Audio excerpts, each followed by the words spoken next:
Muchas gracias, señor presidente. Buenas tardes, compañeras y compañeros senadores, señores de los medios de comunicación, colombianos y colombianas.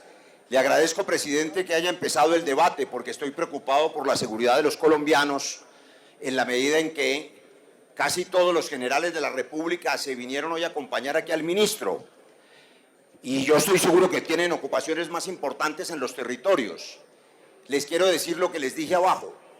Esta moción de censura, señores oficiales, no es contra las fuerzas militares ni contra ustedes, a quienes honramos, sino con el responsable político de la cartera, que es el ministro.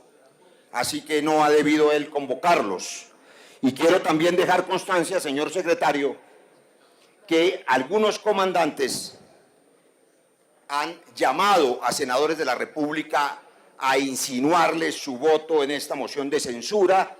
Será para otro debate, porque están violando el artículo 219 de la Constitución.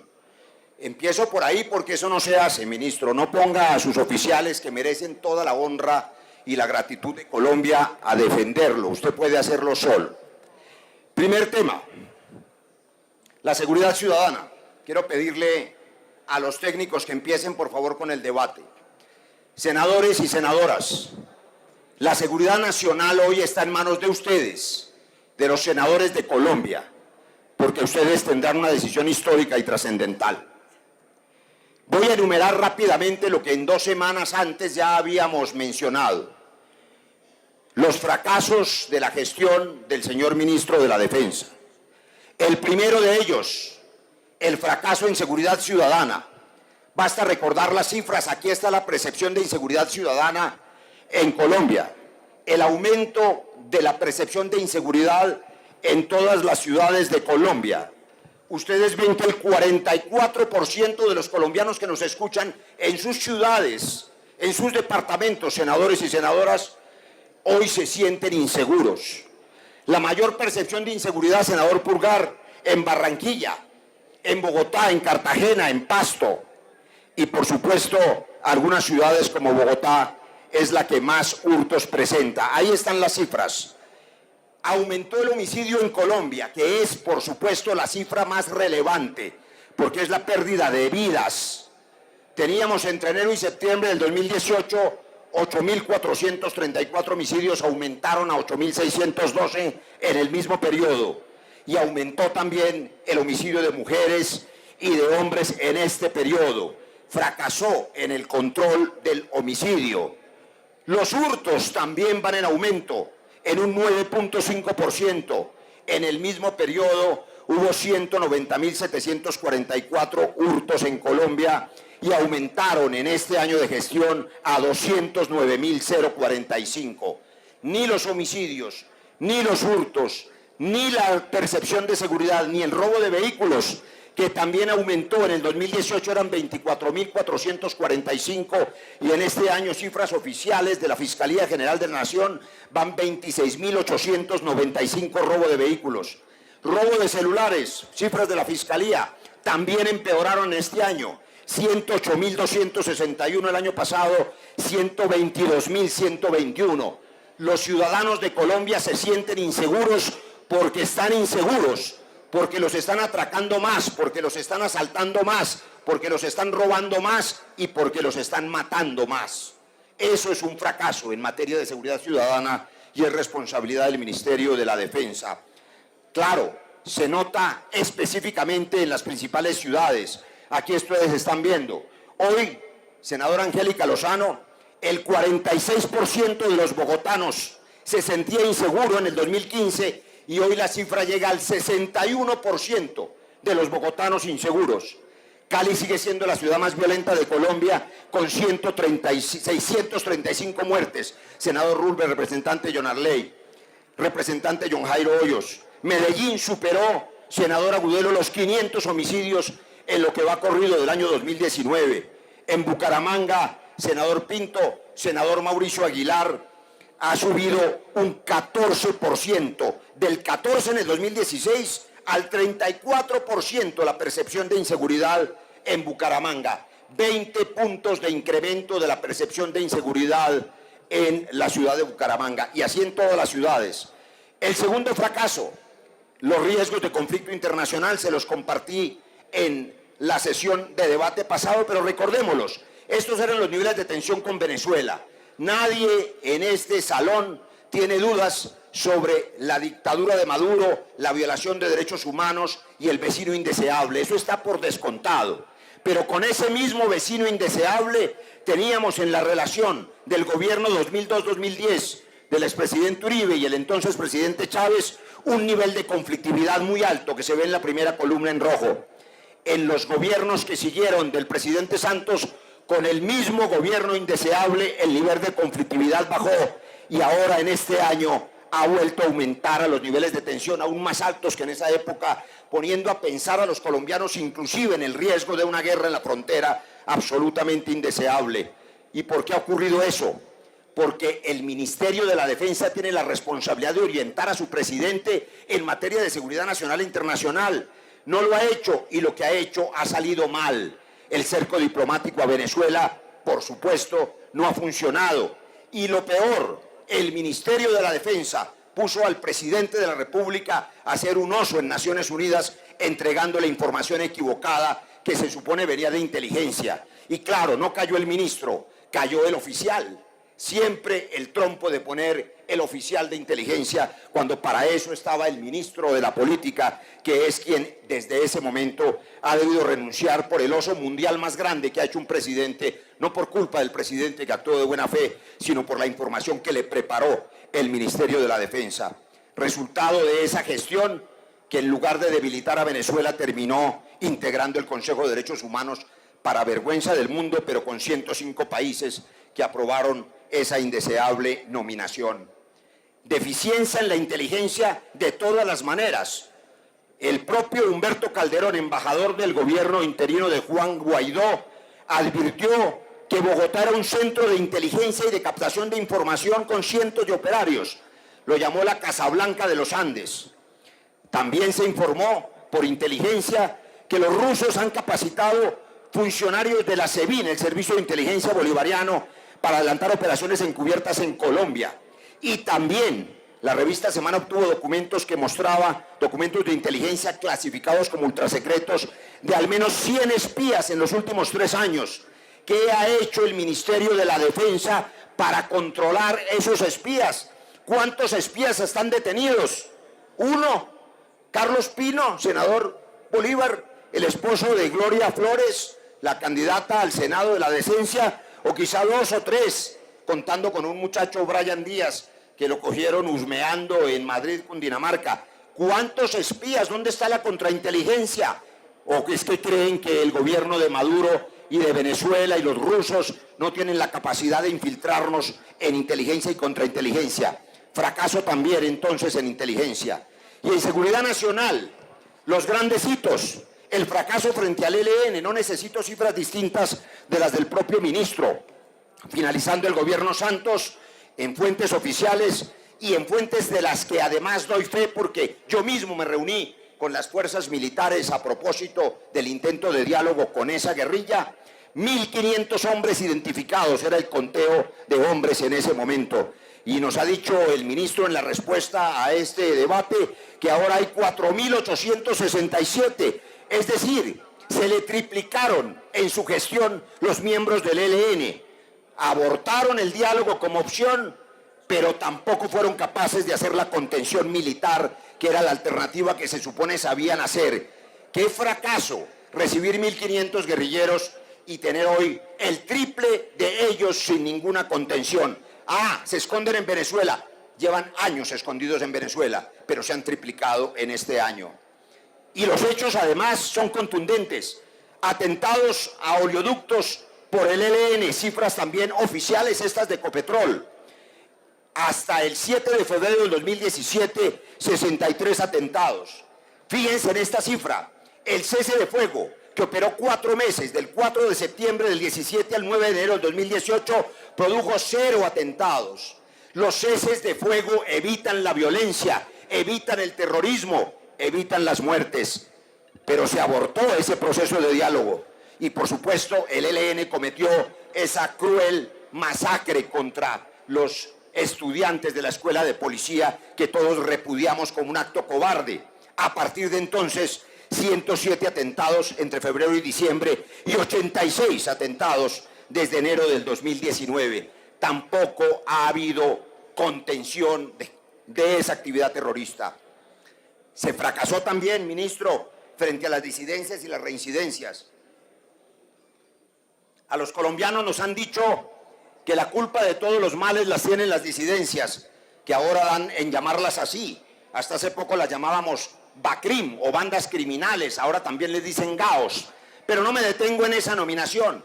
Supongamos que todos son disidentes, y le encima los reincidentes. Bueno, las cifras oficiales de la Agencia de Reincorporación Nacional muestran, y bajo además testimonio del propio consejero Emilio Archila, que 13.190 hombres y mujeres que estaban en armas dejaron las armas y le están cumpliendo el proceso de paz. Para el 2017 eran 700 las personas que estaban en las disidencias. En las cifras del ministro, de junio de 2019 van 2.300. También se le triplicaron las disidencias bajo su gestión. Tampoco fue capaz de contenerlas, y esa es su tarea. Su tarea es controlar los enemigos de la seguridad. 700 eran el 5% de los desmovilizados, 2.300 equivalen al 15%.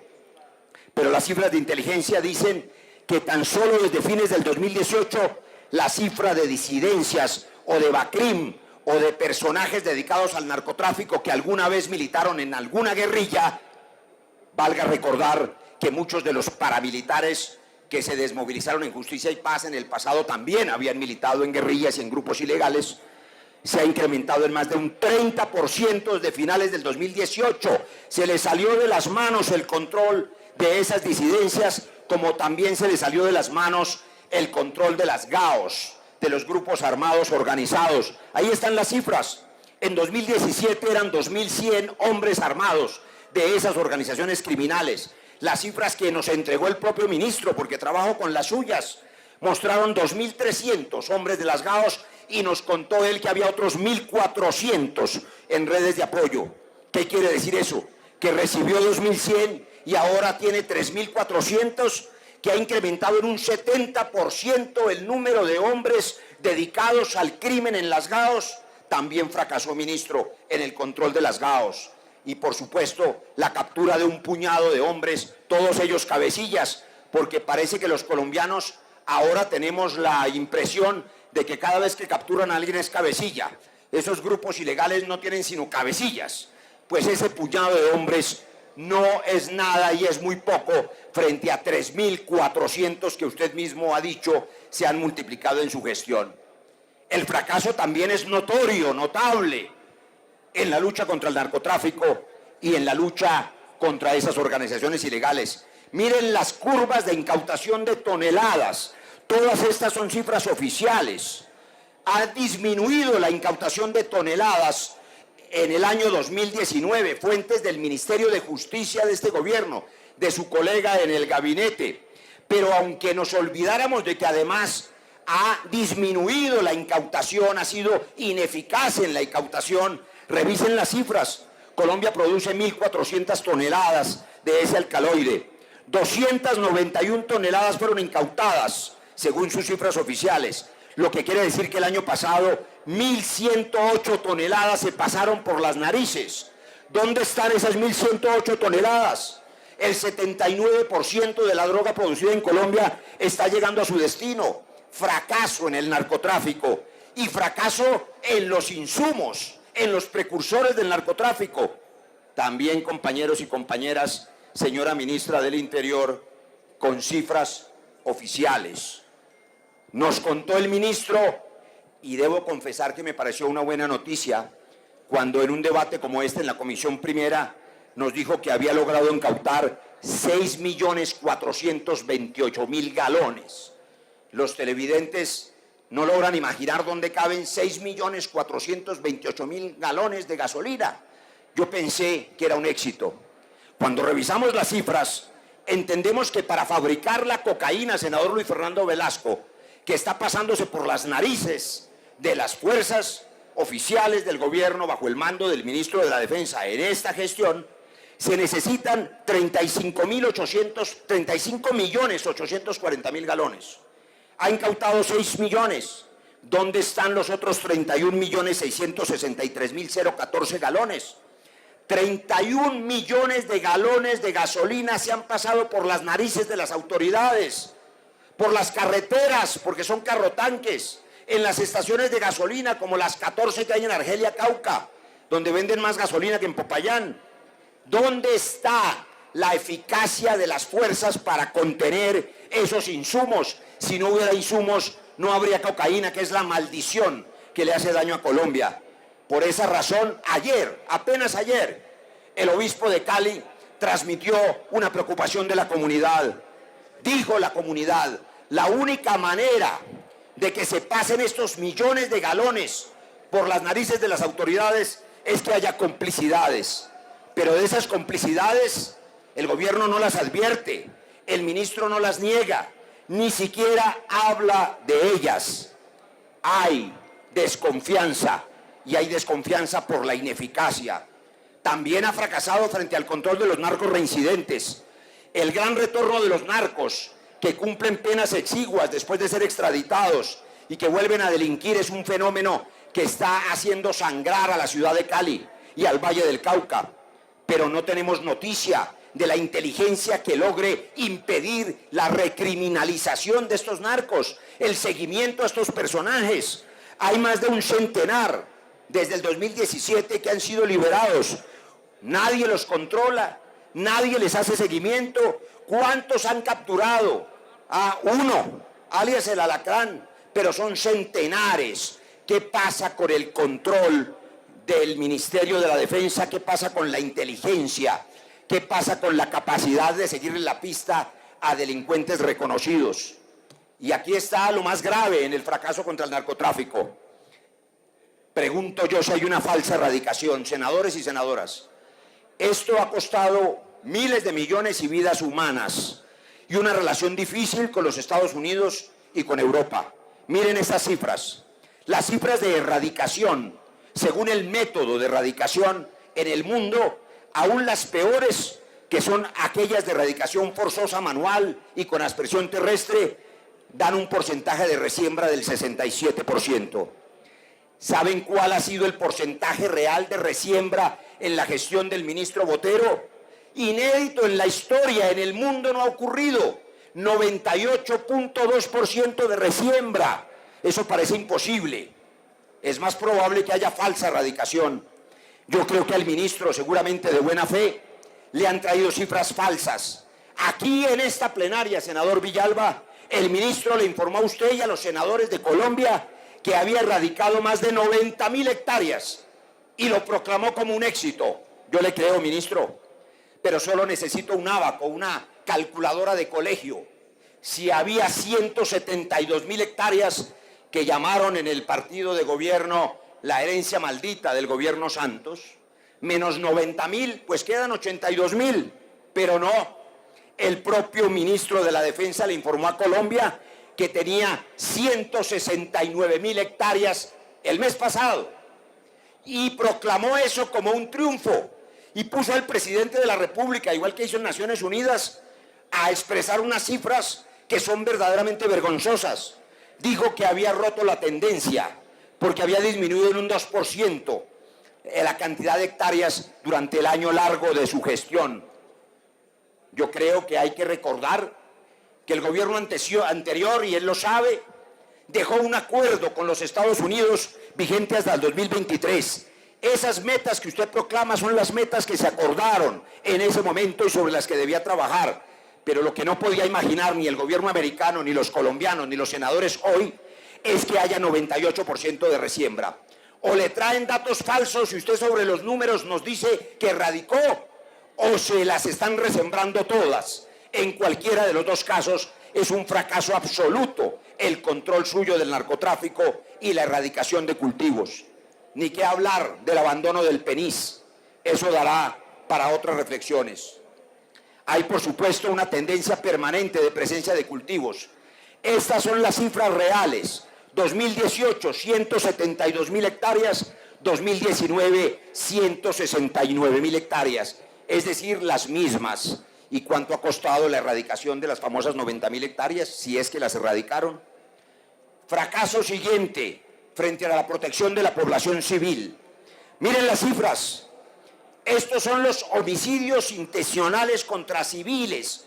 Senadores y senadoras, señores de los medios, los que ustedes informan, los muertos que salen en los periódicos. Entre enero y agosto del 2018, 323 homicidios. Y en el mismo periodo del 2019, bajo la gestión del ministro Botero, se incrementaron a 501 homicidios intencionales contra civiles, casi el doble. También se incrementó el número de torturas, de 10 en el periodo de 2018 a 18 en el periodo del 2019. Y los civiles heridos en acciones bélicas, claro, se duplicaron también, de 17 de enero a agosto del 18 a 33 en el 2019.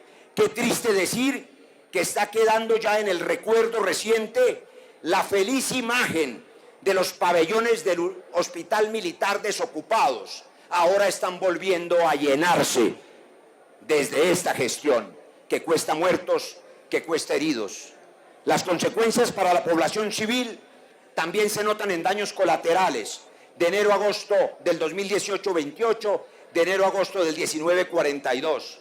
Balance general de la afectación a la población civil, 981 actos, y en el mismo periodo, bajo el mando del ministro de Defensa, 1089, fuente oficial de Naciones Unidas. Pero es que, ¿cómo no va a ponerse en riesgo la seguridad de los colombianos en las calles, en los barrios, en las ciudades de Colombia, bajo esta ineficacia, si ni siquiera está seguro el presidente de la República, la figura presidencial? Se le cayó el helicóptero presidencial, y no solo se le cayó, y quiero contarles, apenas unos días antes el señor presidente había viajado en esa aeronave. Qué tragedia hubiera sido, como lo fue la muerte de los oficiales, que la vicepresidenta de la República lamentó menos que la ausencia del presidente en el helicóptero. Pero el asunto es que hay unos protocolos de seguridad y se demoraron 3 días en rescatar los cuerpos de los oficiales que murieron en esa tragedia. El teléfono móvil de cada uno de ustedes, senadores, representante Navas, ese teléfono que tiene usted en la mano, tiene GPS y se puede saber dónde está. Y un helicóptero presidencial no podían rescatarlo en 3 días. Se demoraron horas en identificar dónde estaba y 3 días en el rescate de los cuerpos de las víctimas. Ni siquiera cuida la figura presidencial el señor ministro. También ha fracasado en la protección a los líderes sociales, a los indígenas, a los reincorporados. La tragedia del Cauca ha sido llorada aquí en distintos momentos por el senador Velasco, por el representante John Jairo Cárdenas, por el senador Feliciano Valencia, por el senador Alexander López, por todos aquellos que hemos caminado el Cauca, viendo cómo se desangra y cómo hay un genocidio en marcha a los ojos de este ministerio. El día de la masacre de Tacuelló, el señor ministro estaba de viaje en el Ecuador. Viajó el día de la masacre. Pero claro, cuando a uno le parece que esos asuntos no son graves, entonces las masacres no paran. Han sido asesinados en este periodo 127 indígenas. En este 2019, senadora Maritza, 174 líderes y lideresas sociales han sido asesinadas. 244 en total los líderes sociales asesinados. Y si a alguien le quepa duda, aquí están, senador Bolívar, 1 a 1, señor ministro, los líderes sociales que ustedes conocen, porque sus cifras son inferiores. Aquí está el nombre de cada uno de los 244 líderes y lideresas que han sido asesinados y que muestran el fracaso en la gestión de protegerlos de su ministerio. Por eso, este debate no es un debate menor. Senadores y senadoras, ustedes hoy tienen la gran oportunidad de proteger la vida de los colombianos y de recuperar la seguridad y el pundonor de nuestras fuerzas militares, porque la censura, reitero, no es a las fuerzas a las que honramos, es al responsable de una política pública que se ha equivocado. Y equivocaciones muchas, una de ellas en ese Cauca lastimado, en ese Cauca masacrado, donde ese genocidio no para. el ministro de la Defensa decidió que la fuerza de tarea Apolo de 3.000 hombres saliera de las montañas caucanas. Ustedes lo saben, los senadores del Cauca. Dejó 1.500 en la zona plana, abandonó la montaña y ahora nos cuentan que la fuerza Fudra va a llegar. Lo agradecemos, pero la fuerza Fudra es una fuerza de reacción para todo el departamento, no es un batallón de alto montaña. Y además, si lo fuera, con la pérdida absoluta de confianza de las comunidades indígenas, campesinas y afros frente a las fuerzas militares por cuenta de lo que voy a demostrar en los siguientes minutos, es muy difícil que puedan trabajar de manera cooperada. Yo creo que el primer paso para recuperar la confianza entre esas comunidades, entre esas autoridades indígenas, en la ciudadanía, con nuestras fuerzas militares, es que el ministro sea relevado. Aquí está la incapacidad para proteger la vida de los excombatientes. 169 reincorporados han sido asesinados. Aquí está la lista. Pero el caso absolutamente más aberrante, sobre el que tampoco el ministro le ha respondido a Colombia, porque responderle al proceso de paz, es el de Alexander Parra, asesinado al interior de un ETCR, que tiene anillos de seguridad, senador Wilson Arias, anillos de la policía y del ejército. Entraron los dos asesinos, lo mataron y salieron como si nada al interior de un ETCR, porque se desprecia la vida de los hombres y mujeres que, cumpliendo con la paz, dejaron las armas para siempre. Viene lo más grave, senadores. Senador Efraín Cepeda, tristemente tengo que contarle a los colombianos que hemos vuelto a la época de los falsos positivos. Ustedes conocen, y el país también con estupor, el caso de Dimar Torres. Allí estuvimos, senador Cepeda, en el Catatumbo con la comunidad, viendo la fosa común donde pretendían desaparecer el cadáver de Dimar Torres. Y todos ustedes, colombianos y colombianas, oyeron al ministro diciendo ese día, ahí está en la fotografía, que esa muerte había sido producto de un forcejeo. Ahora lo sabemos. Ahora vimos en grandes titulares la frase, mi coronel, ya lo maté. Era claramente un crimen de Estado que el ministro no vio, que el ministro quiso esconder, que el ministro además con una de sus célebres frases, además de esta, dijo que algo estaría haciendo, y ahora voy a entrecomillarle las frases. Por algo sería que lo mataron, sí, por algo sería, porque recibió la orden de una política de exterminio equivocada que pretende destruir la paz para imponer de nuevo la lógica de la guerra, en que el otro es el enemigo, en que los campesinos son los enemigos, los indígenas son los enemigos, los estudiantes son los enemigos, los periodistas son los enemigos, los contradictores son los enemigos. La lógica amigo-enemigo que desangró a Colombia y que pretende reemplazar la lógica del diálogo y de la paz. El ministro es agente político de esa política pública y por eso le hace daño al presidente Duque, que creo yo es un hombre de reconciliación y que creo que es capaz de reconducir el país por los caminos del acuerdo y del diálogo. Ahí están las frases. El ministro dijo que había muerto en medio de un forcejeo, pero también dijo literalmente, en un lugar donde es una inmensidad de coca, uno podría pensar cualquier cosa alrededor de ese negocio.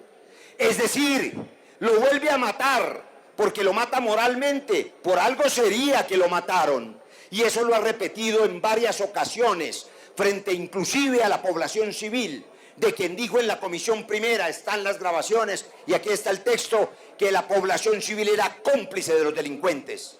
Como dijo que la protesta social estaba infiltrada, como dijo, óiganme esta perla, que la protesta social había que respetarla, pero que ojalá fuera la protesta que representara a todos los colombianos. Es decir, no se vale la protesta de las minorías, ni de los sectores sociales, sino de todos. Pues le tengo noticias, ministro, si siguiera el presidente con esa política suya, es cierto, todos los colombianos van a salir a protestar. No queremos que eso ocurra, queremos que el presidente de la República pueda conducir el país con tranquilidad y con seguridad y que le devuelva la confianza a los colombianos en esa cartera. Para recordar apenas un detalle del artículo 28 del Estatuto de Roma, ministro, usted no puede decir que fue apenas una equivocación, que fue que sus hombres le informaron que era un forcejeo, que fue que sus hombres le informaron que era una bala perdida, que fue que sus hombres no le informaron nada, en las primeras horas de Flower Trompeta, como les demostraré ahora. Usted tiene responsabilidad como superior no militar en el artículo 28 de ese estatuto. El que no hubiere adoptado todas las medidas necesarias para poner el asunto en conocimiento de las autoridades competentes es responsable frente a la Corte Penal Internacional. No valen las disculpas. Las equivocaciones aquí se cuentan en vida. Compañeros y compañeras, presidente, yo quiero rogarle que me otorguen un poco de silencio y ojalá los asesores no estuvieran, porque los asesores no están aportando sino ruido en este debate. Le ruego que me ayude con un poco de silencio porque voy a mostrar dos cosas que el país no conoce. Les agradezco total silencio, por favor, de parte de los senadores, asesores y todos los que estén visitando el recinto. Si llega a existir o continuar la bulla dentro del recinto, me veré abocado a sacar a quienes no sean senadores de la República. Presidente, también quiero informarle que la transmisión de televisión está siendo alterada, está siendo saboteada para que los colombianos que por miles están viendo esta transmisión no la vean a plenitud. Y se equivocan porque la estamos transmitiendo por streaming también. De manera que continúo con estos dos asuntos, senadores, senador Robledo, senador Iván Marulanda, senadora Daira Galvis. Si estos dos temas quedan claros frente a Colombia hoy, yo me doy por satisfecho. Senadora María del Rosario Guerra. Primer tema, el asesinato de Flower Trompeta fue otra ejecución extrajudicial vendida como muerto en combate. Aquí están las cifras, fruto de la investigación de mi unidad de trabajo legislativa. Lo que ustedes ven allí es el reporte del Cabildo del Resguardo Indígena Páez de Corinto. Aquí tengo el documento original. Ese reporte muestra unas pruebas irrefutables. La primera de ellas, el informe de la recolección del cadáver. Quiero recordar que el ministro de la Defensa informó que era muerto en combate, porque eso le dijeron sus comandantes, según él nos dice. Según las informaciones de la comunidad y familiares del finado, dicen las autoridades indígenas, se dice que fue retenido por el ejército y después aparece muerto cerca de la casa de la abuela materna, que se llama Estefanía Ley. Ese informe oficial se acompaña de este otro dato, también oficial, se los leo, está allí. Según información de la comunidad, el hecho fue responsabilidad del ejército. En la casa de la abuela se observan artefactos explosivos, casquillos. El procedimiento se hace de manera humanitaria, aclaran las autoridades indígenas. Sigo con el informe oficial. Miren este detalle, senadores. ¿Dónde fue encontrado el cadáver? ¿Dónde fue asesinado el joven Flower Trompeta? En la finca de propiedad de Belisario Trompeta, Vereda La Laguna, corregimiento Medianaranja, municipio de Corinto, Cauca. Sobre eso no hay duda, ministro. Hay imágenes, hay fotos, hay videos. En la finca propiedad de su padre, Belisario Trompeta, decidieron hacer un combate en su finca. ¡Qué cosa tan interesante! Un combate en la propia finca.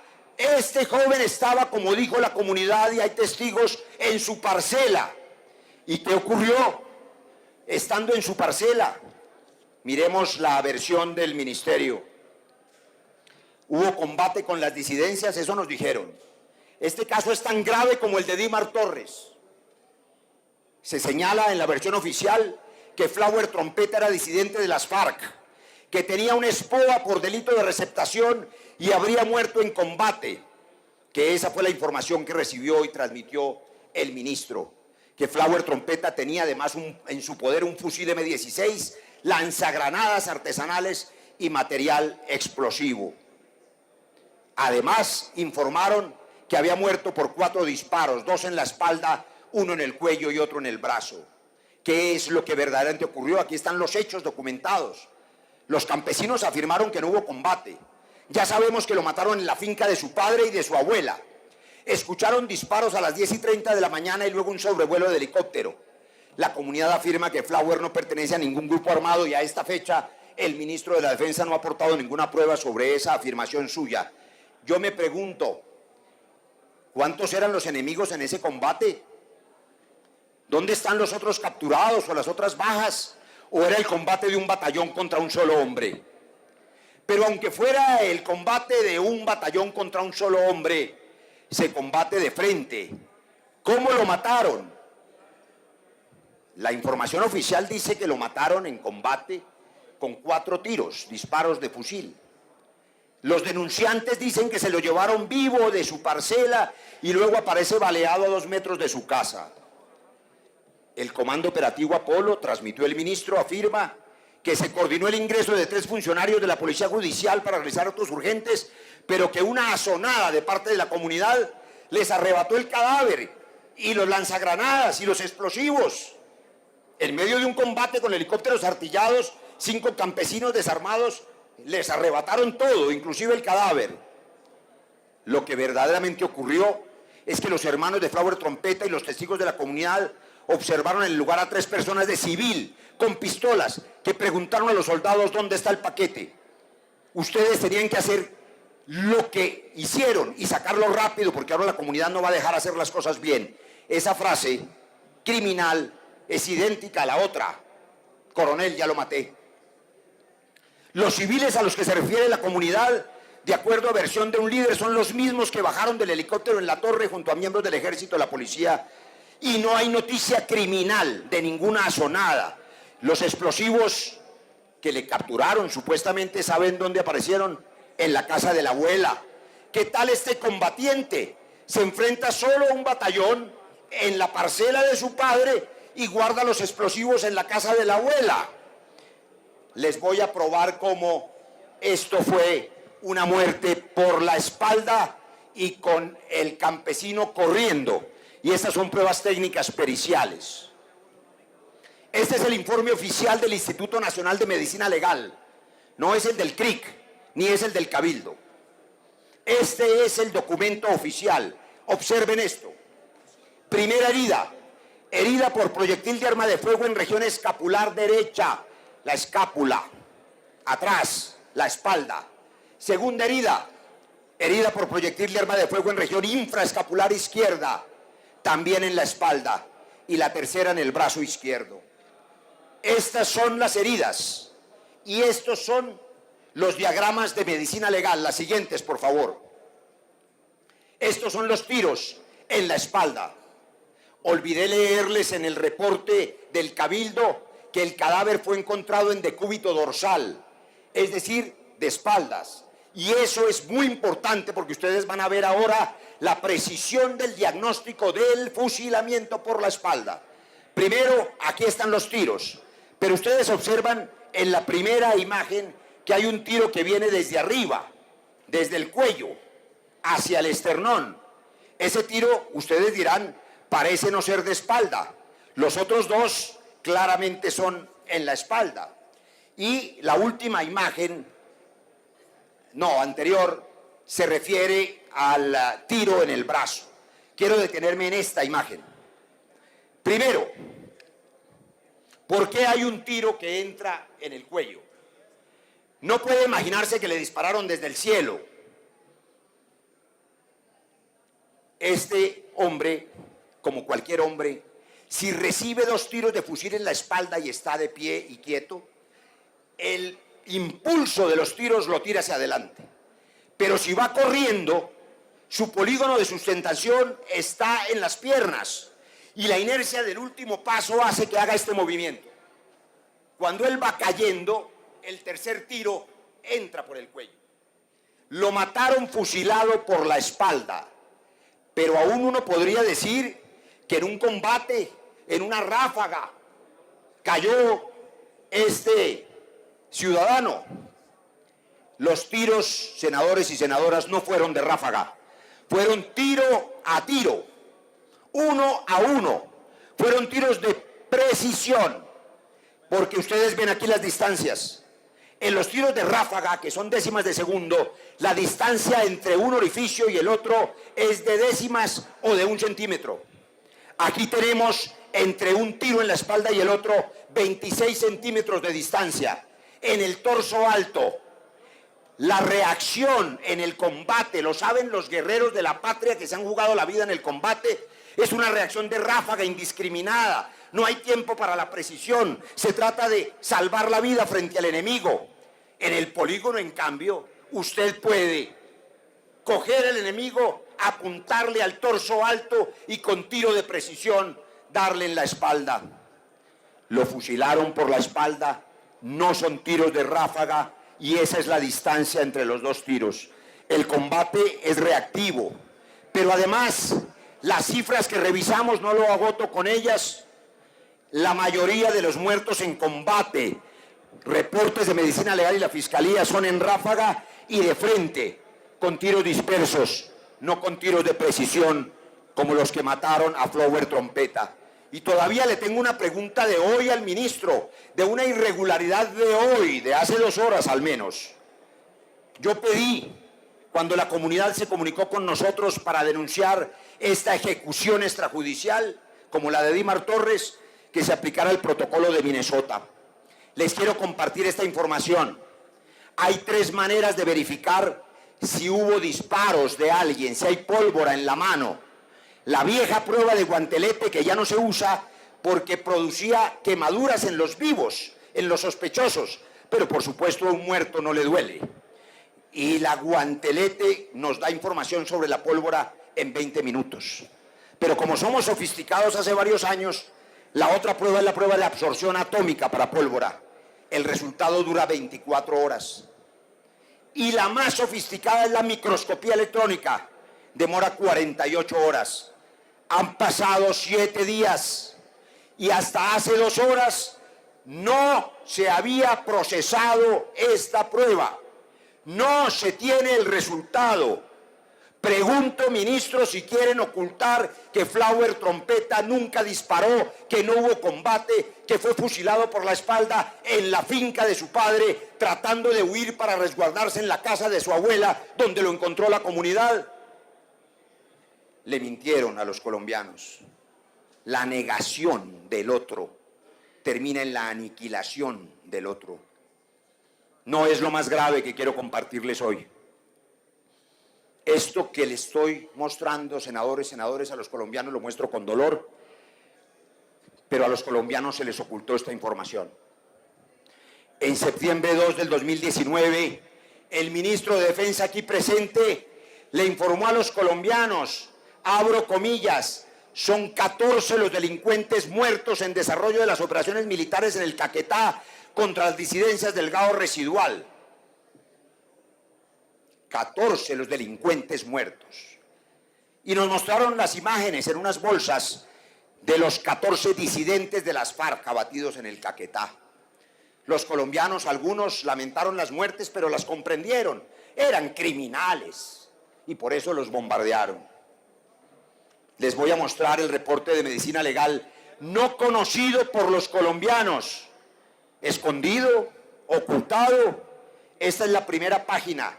Villavicencio, 19 del 09 de 2019. Esto es un hecho nuevo y reciente. Quiero mostrarles estos datos. Estas son las edades de los que murieron. El joven Abiyemer Morales tenía 17 años, Wilmer Castro 17, Diana Medina 16 años, José Rojas Andrade 15 años, John Edison Pinzón 17, la niña Ángela María Gaitán tenía 12 años y Sandra Patricia Vargas 16. Ministro, usted le escondió a Colombia que ese día de septiembre bombardeó 7 niños y murieron 7 niños, que quizás son 4 más, porque las siguientes pruebas de medicina legal que les estoy mostrando muestran que los otros 4 cuerpos llegaron tan despedazados que solo pudieron identificar, allí están, que tenían por las pruebas técnicas que se hacen menos de 20 años, uno de ellos identificar porque solo llegó un segmento del tórax con el antebrazo derecho, y en la siguiente que llegaron restos de cadáveres que se calculan están entre los 15 y los 20 años, 3 de ellos.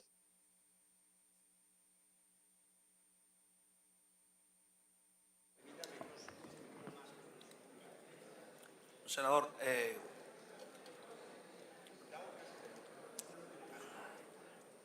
le regalo 10 minutos. Ok. Lograron identificar los peritos forenses que uno de los cuerpos femeninos, el pie derecho que les llegó, era de Ángela María, la niña de 12 años. Llegó un pie del bombardeo. ¿Usted por qué no le contó a Colombia, ministro, que había bombardeado niños en ese operativo? ¿Usted por qué le escondió eso a Colombia o no le contaron sus hombres? Cuando hay un operativo fallido, fracasado o, para peor desgracia, intencionado en las guerras internacionales, es una noticia mundial. Cuando mueren niños, una niña de 12 años y 6 más, y quizá 10 menores de edad, bombardeados y luego revictimizados al presentarlos por usted como delincuentes. Quizás se pare usted en este atril y quiera convencer a los padres y madres de Colombia que esa niña de 12 años era una delincuente que merecía ser despedazada por el bombardeo que usted autorizó. Esconderle estas muertes a Colombia es razón suficiente para que este Senado lo censure, como estoy seguro lo hará por primera vez en la historia desde que existe la Constitución del 91. Este es el informe final de medicina legal firmado por Jorge Arturo Jiménez, director regional de Oriente. No lo conoció Colombia, senador Castilla. 18 individuos fueron recibidos en la morgue. De esos, 7 corresponden a individuos menores de 18 años y 4 se encuentran aún pendientes de definir su edad, pero en todo caso son todos menores de 20 años, porque los pedazos son difíciles de identificar, senador Lemus Uribe. Porque la guerra devuelve a los niños en pedazos, porque la guerra que nos venden mata colombianos y colombianas, campesinos, indígenas, niños y niñas, y porque no queremos un agente de esa guerra, queremos volver a respirar el escenario de paz que con dificultad hemos construido y que vamos a seguir defendiendo. Señores oficiales, señores generales, señores coroneles, que en acto de obediencia, que no de solidaridad, están aquí, en lugar de estar cumpliendo con su deber en sus batallones, cuidando a los colombianos. Miren esta cifra, ya que están aquí. Esta es la encuesta Gallup de favorabilidad de las fuerzas militares. Tiene el índice de desfavorabilidad más alto de la historia, 38 puntos. He marcado algunos. En noviembre del año 2011, las fuerzas militares tenían apenas un 11% de imagen negativa. Maravilloso. Tenían 89 de imagen positiva. Son nuestro orgullo. Ustedes son nuestro orgullo. En junio del 2016, tenían 21 de imagen negativa, 79 de imagen positiva. Claro que sí, se la merecen y más. En octubre del 2018, ya estando este ministro al mando de ustedes, cuidando su imagen, cuidando su respetabilidad política, cuidando su legitimidad, que es el bien más preciado de nuestras fuerzas militares, el cariño que les tenemos los colombianos, estaba esa favorabilidad en 21, la imagen negativa. En julio subió a 38, casi se duplicó, está llegando a 40, por los errores del ministro, por sus frases célebres, por decirle a los colombianos que el problema de seguridad que hay que atender es que se roban la ropa de las cuerdas, o que aquí no hay paramilitares ni neoparamilitares, sino gente mala matando gente buena. Por decir que los falsos positivos son muertos en combate o que son forcejeos. Porque los indígenas no pueden creerle cuando los matan por la espalda. Y por eso se hace tan difícil lograr que haya una comunicación y cooperación entre las fuerzas militares y las autoridades indígenas y campesinas, porque han perdido credibilidad. Las fuerzas militares que están aquí están perjudicándose, ministro, con su gestión. Usted las tiene en el índice de favorabilidad más bajo de la historia, y no es culpa de ellos. Ellos hacen su tarea, ellos obedecen sus órdenes equivocadas. Termino, señor presidente. Aquí hay muchas de las frases célebres suyas que darán para algún libro de reproche. Muchas, sorprendentes. Le preguntaron por un soldado del ELN que se había robado un fusil. Y dijo usted en la W, ese era un soldado que hacía parte del ELN. Óigame esta maravilla de inteligencia. Una persona que se logró infiltrar, ingresó el año pasado y desertó con un fusil. ¿Qué tal la inteligencia? Ese era un soldado que era del ELN. Ellos sí le hacen inteligencia. Pero aquí hay otros. En este debate le dije yo, ministro, si usted exige que haya fumigación con glifosato, que espero que no sea el glifosato falso que ordenaron comprar, ¿dónde están los pilotos? Y nos dijo aquí, ya están contratados. Lo que pasa es que los voy a dedicar a apagar incendios. Frase célebre, ¿no es cierto? Sobre todo cuando ya pasó la temporada de verano. Ahora lo que hay que hacer es evitar las inundaciones, ministro. Sobre todo la suya, porque el agua le está llegando al cuello en la opinión pública colombiana. Pero hay otras frases. La inmensa mayoría de muertes de líderes sociales se deben a peleas de vecinos, faldas y por rentas ilícitas. Le digo a verdad abierta el 15 de septiembre del 2018. Dijo el 4 de septiembre usted, ministro, la población es responsable de la criminalidad. ¡Qué afirmación tan irresponsable! Como dijo también que un militar disparó al suelo y la bala rebotó e impactó al menor en la Lizama. Como dijo también que la protesta social podía ser respetada, pero cuando representaba a los 45 millones de colombianos. Ya no sé si somos 45, porque el DANE rectifica y dice, y hay unas cifras para allá y para acá, pero este debate no es para el simpático director del DANE. También ha dicho el ministro que los estudiantes son enemigos. Que uno no podría negar que en la Universidad Pedagógica hay estudiantes con una clarísima inclinación hacia el ELN. ¡Qué peligro! El agente de una política pública que considera que la población civil es enemiga, que los indígenas son enemigos porque están infiltrados, que los campesinos son enemigos porque están infiltrados, que los estudiantes son enemigos. Como decía Bertolt Brecht, señores periodistas, ¿cuándo irán por ustedes? Por nosotros ya vinieron. Este es el relato de los errores y fracasos del ministro. Solo uno de ellos, el falso positivo de Dímar Torres, hoy un hecho clarísimo que intentaron llevar además a la justicia penal militar para que quedara en impunidad, hubiese sido suficiente. Solo el oso mundial ante Naciones Unidas hubiese sido suficiente. Solo el hecho de que haya otra ejecución extrajudicial en Flower Trompeta fusilado por la espalda, como les he demostrado hoy, sería suficiente. Por supuesto, el bombardeo en que murieron 7 niños y usted se los ocultó a Colombia es motivo suficiente. Pero su fracaso frente al ELN, frente a las disidencias, frente a las GAOs, frente a la inseguridad en las ciudades, frente a los atracadores, a los ladrones de celulares, a los hurtos de vehículos, a los homicidios, al feminicidio, a los delitos sexuales, también sería suficiente. La seguridad nacional, ministro, se le salió de las manos. La seguridad nacional está en manos hoy de ustedes, señores senadores. No será hoy la votación de la moción de censura, porque la ley quinta trae ese artefacto protector de los ministros. Y es que la votación se hace entre 3 y 10 días después. Pero el recuerdo de estas muertes, de la ineficacia y de la pérdida de favorabilidad de nuestras fuerzas militares, a las que hay que rescatar poniendo a la cabeza a alguien que sepa de seguridad, que sepa de inteligencia, que sepa de defensa, que sepa de protección de la vida y de respeto a todos, no se les va a olvidar en 3 ni en 7 días. Y yo termino con esta exhortación, colegas, compañeros. No solo la seguridad nacional está en manos de ustedes, también está en sus manos empoderar este Congreso y liderar un nuevo acuerdo nacional integral con el señor presidente de la República, Iván Duque, claro que sí. Un acuerdo que permita gobernar hacia adelante, recuperar la seguridad y la paz.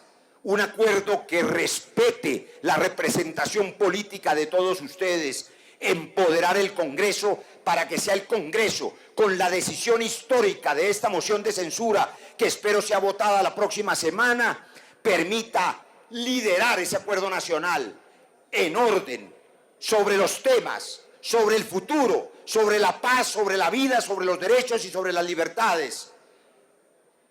De paso, y quizá podamos evitar un estallido social como el de Chile.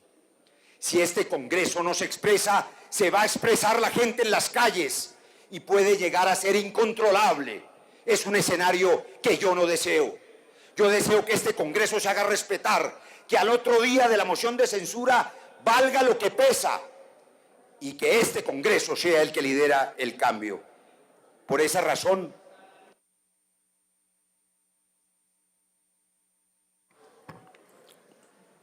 tiene 30 segundos, un minuto. por esa razón, le radico en este momento a su señoría un derecho de petición para que, haciendo uso del artículo 43 y 44 de la Ley Quinta de 1992, que le otorga a usted ese derecho, y de conformidad con el artículo 133 de la Constitución Nacional y la jurisprudencia que le anexo, su señoría determine que la votación de esta moción de censura se haga con voto secreto, en respeto a la libertad de cada senador de Colombia. Entre otras cosas, señor presidente, para que lo entiendan los colombianos, ustedes aquí eligen procurador y lo hacen con voto secreto, como lo hicieron los ciudadanos el domingo pasado, para proteger su integridad, para que eventualmente, si su candidato a procurador perdedor se siente lastimado, no tenga un procurador hostil. Es para eso. Mucho más en este caso cuando se trata de destituir un ministro de la Defensa de quien depende la seguridad física de cada senador y de sus esquemas de seguridad. Los senadores merecen el voto secreto, tienen derecho al voto secreto. La ley lo permite y es su decisión, señor presidente, darle la libertad a este Senado para que vote libremente en favor del ministro, si así quieren hacerlo, o en favor de la seguridad de los colombianos en la próxima sesión con voto secreto. He terminado, señor presidente.